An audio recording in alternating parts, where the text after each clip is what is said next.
The Flemish Festival of Cycling always reaches a climax with the Tour of Flanders itself, the Ronde. Well, each year the organisers slightly amend the course, but it is never anything other than thrilling.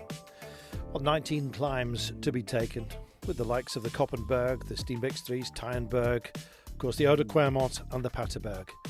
First of all, there's a none too small matter of reaching that destination just over 100 kilometres before the climbs proper began. The action, though, started straight away. A spirited breakaway led off by Stefan Bissegger. Well, the seven got themselves off and up the road and the chase began.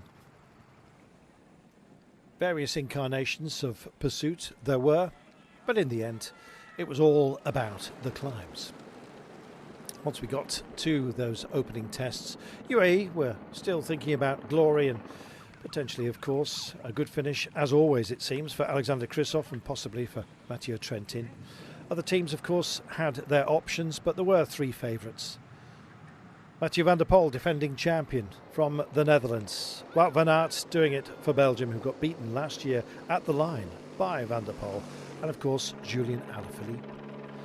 Alaphilippe was the first to roll the dice out of a group of favourites in pursuit of those out front, and as the breakaway started to fracture, it was just Bissegger who'd started the move that was bridged to by Alaphilippe himself.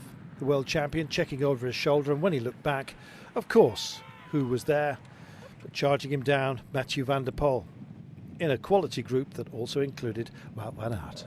Were we destined to have the same three faces up front? Well, others were determined that that wouldn't be the case, and Hendrik Hausler it was that pushed out for glory for the Bahrain team. Well, temptation hung in the air here, with just 39 kilometres to go, still plenty of climbing, and Mathieu van der Poel decided to put the hurt on Wout van Aert early on. This was to shake out Alaphilippe as well. Alaphilippe did not have the same legs as his teammate Kasper Asgreen, carrying great form out of the E3, which he had won. Well, if Asgreen asked the question, then Alaphilippe said, "Here's your ticket to ride," and away went the Danish champion. On his wheel, almost immediately, Wout van Aert and of course Mathieu van der Poel. Alaphilippe seemed to be content to sit in the group just behind, a group that had been bridged to by Anthony Turgis from Total Direct Energy. So we thought it would be a three-up push for the line, but how would they shake each other out? Well, that question was answered on the final test before the flat run for home. Wout van Aert weaving all over the road on the Paterberg. That left Mathieu van der Poel and Asgreen together. Favourite had to be Mathieu van der Poel, as Wout van Aert was swallowed up by a quality group led by Dylan van Baarle for INEOS Grenadiers. Well, they held on to the advantage, and in the end we knew we were going to have a sprint. Well, do unto others as they would do unto you. Mathieu van der Poel beat Wout van Aert in a two-up sprint. Minor places were being bid for, and Greg van Avermaet was determined to have a Belgian representation upon the podium steps. Well, Mathieu van der Poel had to be favourites, but Kasper Asgreen is in such great form. The Danish champion came around the outside, and then with 50 metres to go, this happened.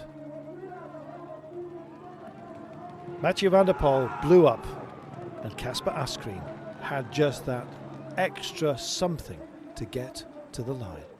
Van der Poel first to congratulate him, now tasting, I guess, the bitter moment that Wout van Aert had suffered the year prior.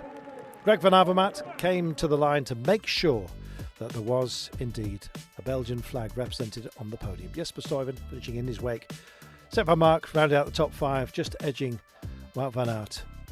Vermeersch, Turgis, Senechal and Dylan van Baarle. What an amazing edition of the race, and what a story.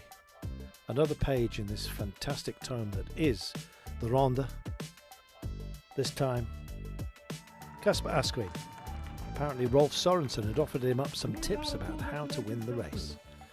Well, he took that on board and did just that. A spectacular day yet again. Flanders never disappoints. Just wonderful.